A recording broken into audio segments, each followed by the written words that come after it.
नमस्कार फार्मेसी साथियों, फार्मा पर लाइव क्लासेज में आपका स्वागत है। और फार्मासिस्ट के एग्जाम के पॉइंट ऑफ व्यू से आज हम पढ़ने जा रहे हैं एंटीबायोटिक्स। अब देखें कि एंटीबायोटिक को पढ़ना क्या क्या है। तो सबसे पहले व्हाट इज एंटीबायोटिक्स और हाउ वर्क एंटीबायोटिक, कैसे एंटीबायोटिक काम कैसे करती है, मींस मैकेनिज्म क्या है, एंड इसका classification on the basis of various aspect as like इसके अंदर कौन सी मोइटी है या मैकेनिज्म बेस पे कह सकते हैं, या कौन कौन से बैक्टीरियोस्टैटिक है, बैक्टीरियोसाइडल है, या कौन सा ब्रॉड स्पेक्ट्रम है, नैरो स्पेक्ट्रम है।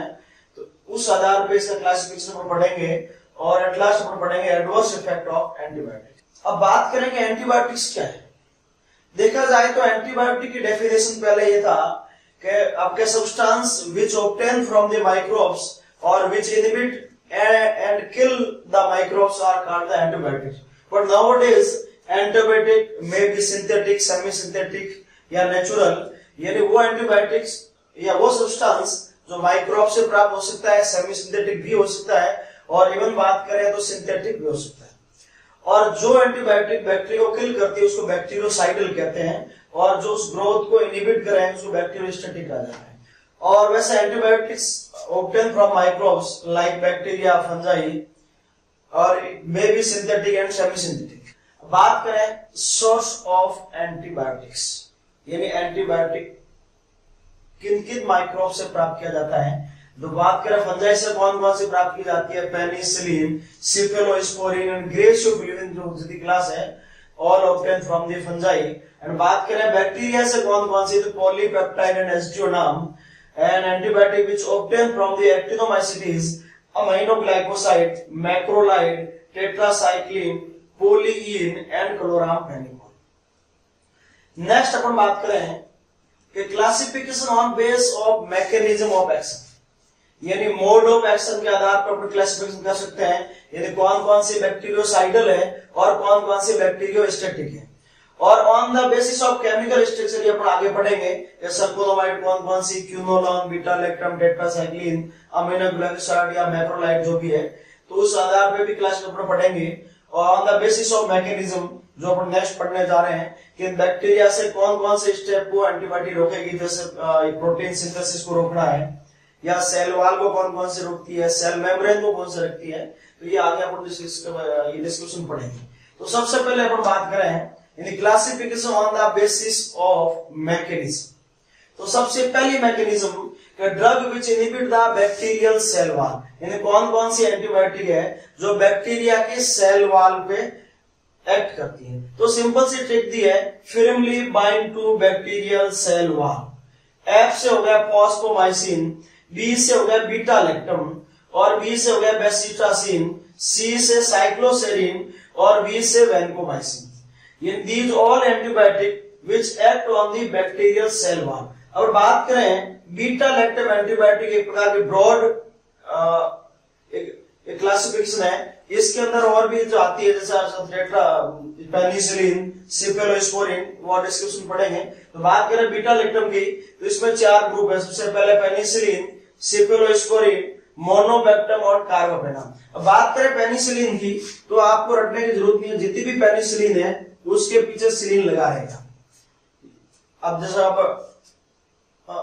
बात करें पेनिसिलिन जी, पेनिसिलिन बी या ऑक्सासिलिन, क्लोक्सासिलिन, डाइक्लोक्सासिलिन, ये सबके पीछे सिलिन लगा रहेगा।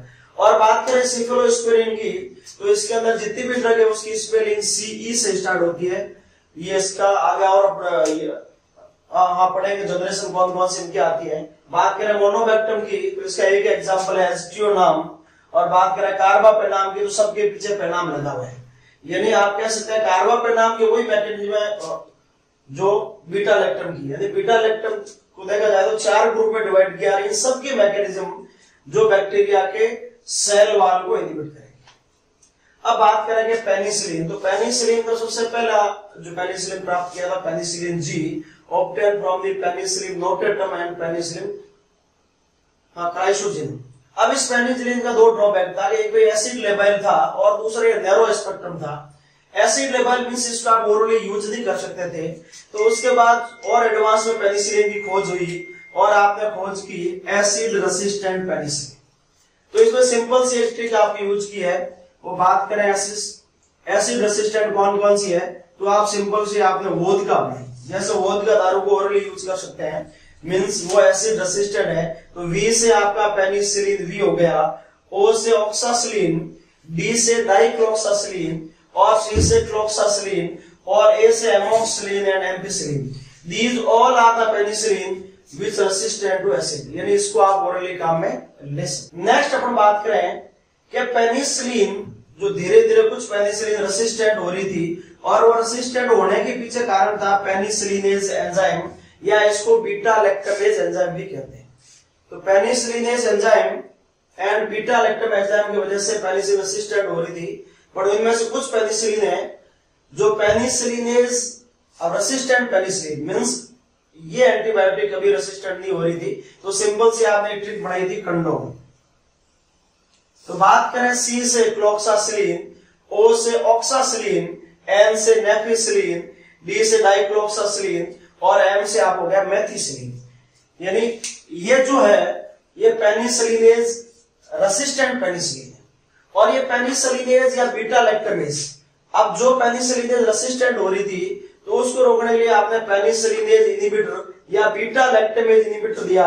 तो 3 एग्जांपल है, क्लेवोनोमिक एसिड, सेल्बेक्टम और टेजोबेक्टम। तो आप ये कह सकते हैं कि इनके साथ कभी भी आप इनको क्लेवोनोमिक एसिड, सेल्बेक्टम, टेजोबेक्टम को उपयोग करने की आवश्यकता नहीं पड़ेगी, क्योंकि ये ऑलरेडी पेनिसिलिनेज रेसिस्टेंट पेनिसिलिन। अब जैसा कि अपन ने पहले देखा था कि पेनिसिलिन जी के 2 ड्रॉबैक थे, एक तो एसिड लेवल था, तो आपने एसिड रेसिस्टेंट वोदका बनाई, और दूसरा ड्रॉबैक था वो नैरो स्पेक्ट्रम थी।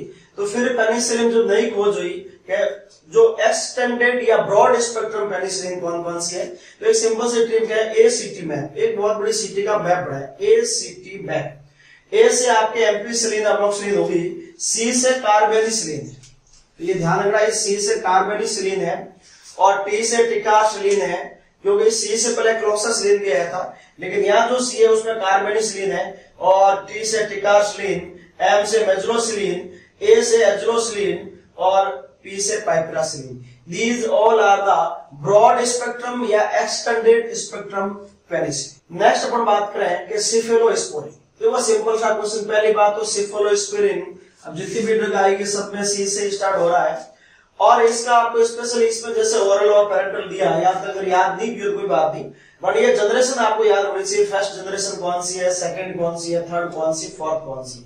तो बात करें फोर्थ जनरेशन के अंदर, तो सीफीपाइन और सीफीपाइरोन, और जनरली क्वेश्चन आता है थर्ड जनरेशन और फोर्थ जनरेशन में से।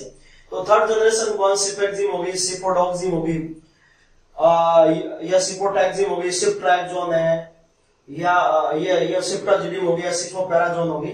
तो ये सिंपल सा सिफेलोस्पोरिन क्लासिफिकेशन है। अब ये जो इससे पहले अपन ने पढ़ा था drug which inhibit the bacterial cell wall, अब अपन पढ़ने जा रहे हैं drug which inhibit the in protein synthesis या ट्रांसलेशन। तो सिंपल सी बात करें प्रोटीन सिंथेसिस की, तो प्रोटीन सिंथेसिस किससे होता है, राइबोसोम से, और जनरली राइबोसोम 2 प्रकार के, 30S एंड 50S। तो एक सिंपल सी ट्रिक बनाई है कि बाई एट 30 सेल 50, यानी 30 में खरीदो और 50 में बेचो। अब बात करें कि 30S से बाइंड होने वाली कौन कौन सी ड्रग है, तो ये ए से अमीनोग्लाइकोसाइड, और टी से टेट्रासाइक्लिन। अब देखो बात करें टेट्रासाइक्लिन, यानी जितनी भी टेट्रासाइक्लिन सबके पीछे साइक्लिन लगा रहेगा, ऑक्सी टेट्रासाइक्लिन, डॉक्सीसाइक्लिन, सबके पीछे साइक्लिन रहेगा। एमिनोग्लाइकोसाइड एग्जांपल आपको पता है स्ट्रेप्टोमाइसिन, एमिकासिन, जेंटामाइसिन, जो आगे और पढ़ेंगे अपन। ये आप सिंपल सा कह सकते हैं कि aminoglycoside and tetracycline both act on the 30S ribosome. और नेक्स्ट बात करें by at 30 cell 50, SELL, S से आपके स्ट्रेप्टोग्रामिन हो गया। स्ट्रेप्टोग्रामिन एक 2 एंटीबायोटिक क्यूनोप्रेस्टिन और डेल्ट्रोप्रेस्टिन बढ़ के बड़ा होता है। अब देखो जाए तो स्ट्रेप्टोग्रामिन है, जबकि स्ट्रेप्टोमाइसिन एमिनोग्लाइकोसाइड के अंदर आता है। स्ट्रेप्टोमाइसिन एक प्रकार का अमीनोग्लाइकोसाइड एंटीबायोटिक है which bind with the 30S ribosome while streptogramin bind with the 50S ribosome. बात करें erythromycin, erythromycin belong to macrolide antibiotic. अब मैक्रोलाइड में और भी आती है azithromycin, roxithromycin, clarithromycin. These all bind to 50S, inhibit the protein synthesis. L से बात करें लिंगोसामाइड और लिनेजोलिड। मैं जैसा बात कर रहा कि लिनोजोलिड आता सिंथेटिक एंटीबायोटिक्स, यानी सिंपल सी ट्रिक आप याद रखनी है, drug which inhibit the bacterial protein synthesis या ट्रांसलेशन बाय एट 30 एंड सेल 50। इसके अलावा एक ड्रग और होती है chloramphenicol, chloramphenicol which also inhibit the protein synthesis or which cause the gray baby syndrome। ये सिंपल सा आपने पीछे पढ़ लिया था कि कौन कौन सी कैसे मैकेनिज्म करती है, सिंपल से आपको याद रखना है। यानी इसमें क्लोरामफेनिकोल है which also inhibit the protein synthesis। अब इसके बाद नेक्स्ट बात करें कि drug interfere with nucleic acid या न्यूक्लिक सिंथेसिस या फंक्शन। तो सबसे पहले आता है DNA gyrase inhibitor. DNA gyrase को इनहिबिट करने वाली ड्रग है क्यूनोलोन, नैलिडेक्सिक एसिड और फ्लोरोक्विनोलोन। अब फ्लोरोक्विनोलोन जितने भी है उसके पीछे फ्लोक्सासिन, जितनी भी ड्रग है उसके पीछे फ्लोक्सासिन लगा रहेगा, जैसे सिप्रोफ्लोक्सासिन, ओफ्लोक्सासिन, लिवोफ्लोक्सासिन, गेटिफ्लोक्सासिन। तो आपको रटने की आवश्यकता नहीं है कि सिंपल उसका सफिक्स आप देखना है कि फ्लोक्सासिन लगा रहेगा which inhibit the DNA gyrase या नोवोबाइसिन। यानी डीएनए गायरेज को इनहिबिट करने वाली तीन ड्रग होगी आपकी, वो क्यूनोलोन, फ्लोरोक्विनोलोन और नोवोबाइसिन। नेक्स्ट बात करें आरएनए पॉलीमरेज इनहिबिटर, यानी डीएनए डिपेंडेंट आरएनए पॉलीमरेज। ये रिफाम्पिसिन होगी, एंटीटीबी ड्रग है और एंटीटीबी ड्रग की ट्रिक है पेरिस, जो आगे अपन पढ़ेंगे। और जो न्यूक्लियोसाइडल या उसमें एनालॉग हो गया idoxuridine, acyclovir, these all the antiviral आगे अपन डिस्कशन में पढ़ेंगे। अब अपन बात करें drug affecting the intermediate metabolite. अब इंटरमीडिएट मेटाबोलाइट बात करें कि ये बढ़ता कैसे, जैसे पापा से बढ़ता है डाईहाइड्रोफोलिक एसिड और डाईहाइड्रो से बढ़ता है टेट्राहाइड्रोफोलिक एसिड। यह जो काम आता है वो फोलेट सिंथेटेज,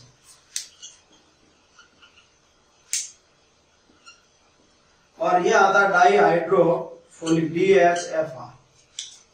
यानी इंटरमीडिएट इनको रोकने वाली पहली बात ड्रग क्या है कि आप फोलेट सिंथेटेज को रोकने वाली ड्रग होगी आपकी, वो कौन सी होगी, ये सल्फोनामाइड, डेप्सोन और para amino salicylic acid which inhibit the folate synthetase. और अगर बात करें DHFR को रोकने वाली, तो इसकी सिंपल सी ट्रिक दी मैंने प्री पीएमटी।